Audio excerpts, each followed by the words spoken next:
And even if the result of yesterday's match was slightly disappointing, and my apologies for the Dutch part in that, there's still a chance for Indonesia to qualify for the World Cup, and I wish the team best of luck. Permintaan maaf diutarakan saat Menlu Belanda David van Wiel menghadiri pertemuan bilateral Indonesia-Belanda dengan Menteri Luar Negeri Sugiono di Gedung Pancasila Kementerian Luar Negeri. David mengungkapkan bahwa ada ikatan erat antara Indonesia dan Belanda, termasuk dalam sepak bola.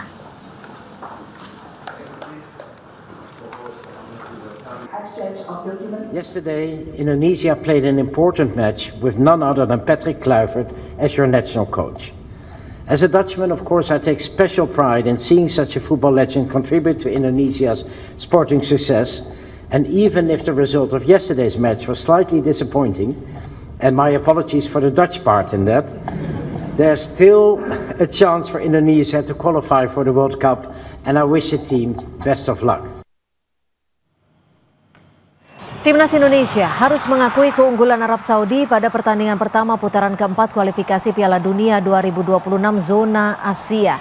Laga yang berlangsung di King Abdullah Sport City Stadium, Garuda kalah dengan skor 2-3. Indonesia unggul terlebih dahulu melalui gol penalti Cavendish pada menit ke-11.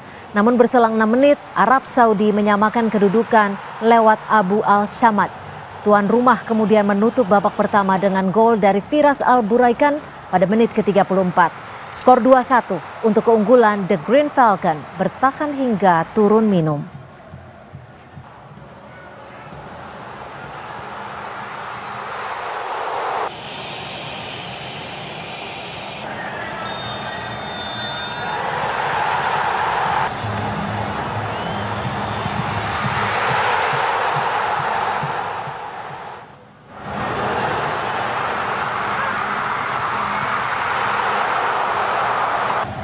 Usai turun minum, Arab Saudi kembali mencetak gol pada menit ke-62.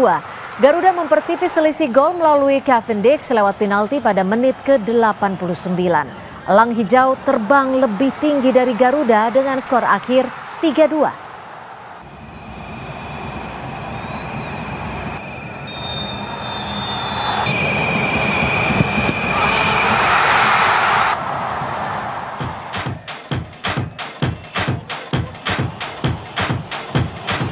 Timnas Indonesia menelan kekalahan dari Arab Saudi pada pertandingan pertama putaran keempat kualifikasi Piala Dunia 2026 zona Asia. Skuad Garuda kalah dengan skor 2-3. 2 gol Timnas Indonesia ke gawang Arab Saudi disumbangkan Cavendish melalui penalti. Sementara Martin Paes bermain cukup apik. Tak ingin berlarut-larut dalam kekecewaan, pelatih Timnas Indonesia Patrick Kluivert ingin segera bangkit dan bersiap untuk laga melawan Irak.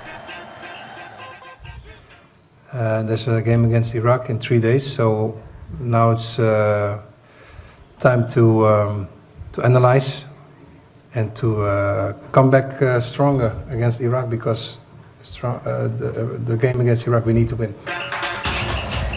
Meski peluang lolos ke Piala Dunia 2026 masih ada, analis sepak bola Muhammad Kusnaini mewanti-wanti skuad Garuda harus berbenah dengan meminimalisir kesalahan sendiri di area pertahanan kala melawan Irak.